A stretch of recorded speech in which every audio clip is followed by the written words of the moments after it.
മലേഗാവ് സ്ഫോടന കേസിൽ നിർണായക വെളിപ്പെടുത്തൽ. കേസിൽ നരേന്ദ്രമോദി, യോഗി ആദിത്യനാഥ്, ഡോക്ടർ മോഹൻ ഭാഗവത് എന്നിവരുടെ പേരുകൾ പറയാൻ നിർബന്ധിച്ചതായി കോടതി കുറ്റവിമുക്തയാക്കിയ സാധ്വി പ്രജ്ഞാ സിംഗ് ഠാക്കൂർ. RSS സർസംഘചാലക് ഡോക്ടർ മോഹൻ ഭാഗവതിന്റെ അറസ്റ്റ് ചെയ്യാൻ സമ്മർദ്ദമുണ്ടായിരുന്നതായി മുൻ ATS ഉദ്യോഗസ്ഥൻ പറഞ്ഞിരുന്നു. ജിഷ്ണു കൃഷ്ണൻ തയ്യാറാക്കിയ റിപ്പോർട്ടിലേക്ക്.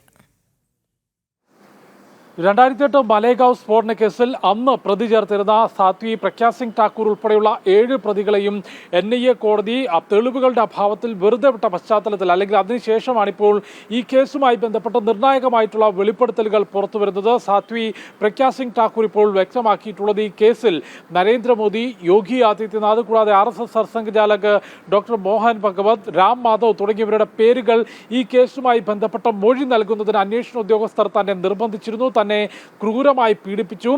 ദിവസങ്ങളോളമുള്ള പീഡനമേൽക്കേണ്ടി വന്നു. ഇത്തരത്തിൽ ഈ നേതാക്കളുടെ പേര് ഈ കേസുമായി ബന്ധപ്പെടുത്തി പറയുകയാണെങ്കിൽ, മൊഴി നൽകുകയാണെങ്കിൽ പീഡനം അവസാനിപ്പിക്കാമെന്നും വ്യക്തമാക്കിയിരുന്നു. കൂടാതെ കഴിഞ്ഞ ദിവസമാണ് മുൻ ATS ഉദ്യോഗസ്ഥനും ഈ അന്വേഷണ സംഘത്തിലെ ഭാഗമായിരുന്ന വ്യക്തി ഈ കേസിൽ RSS സർസംഘചാലക് ഡോക്ടർ മോഹൻ ഭഗവതിനെ പ്രതി ചേർത്ത് അറസ്റ്റ് ചെയ്യാൻ ചീഫ് ഇൻവെസ്റ്റിഗേഷൻ ഓഫീസറുടെ ഭാഗത്തുനിന്ന് നിരന്തരം സമ്മർദ്ദമുണ്ടായിരുന്നു. എന്നാൽ യാതൊരു തരത്തിലുമുള്ള തെളിവുകൾ ലഭ്യമാകാതിരിക്കുകയും അല്ലെങ്കിൽ യാതൊരു തരത്തിലും ഈ കേസുമായി ബന്ധപ്പെടുത്താൻ സാധിക്കാത്തതോടെയാണ് ആ നിർദ്ദേശവും സമ്മർദ്ദവും പാഴായിപ്പോയത്. കേസിന്റെ അന്വേഷണം വഴിതിരിച്ചുവിടാനുള്ള വലിയ ശ്രമങ്ങൾ അന്ന് നടന്നിരുന്നു എന്ന് മുൻ ATS ഉദ്യോഗസ്ഥൻ വ്യക്തമാക്കിയിരുന്നു. 2008 കാലഘട്ടം എന്നുള്ളതാണ് UPA സർക്കാർ ഭരിക്കുന്ന കാലഘട്ടത്തിൽ രാജ്യത്തിനകത്ത് തീവ്ര ഇസ്ലാമിക ഭീകര സംഘടനകൾ നിരവധി സ്ഫോടനങ്ങളും ഭീകരാക്രമണങ്ങളും നടത്തിയിരുന്ന കാലഘട്ടം. കോൺഗ്രസ് സർക്കാരിനെതിരെ വലിയ ചോദ്യങ്ങൾ ഉയർന്നിരുന്ന കാലഘട്ടമായിരുന്നു. ആ കാലഘട്ടത്തിലാണ് മലേഗാവ് സ്ഫോടനത്തിന്റെ അന്വേഷണത്തിലൂടെ രാജ്യത്ത്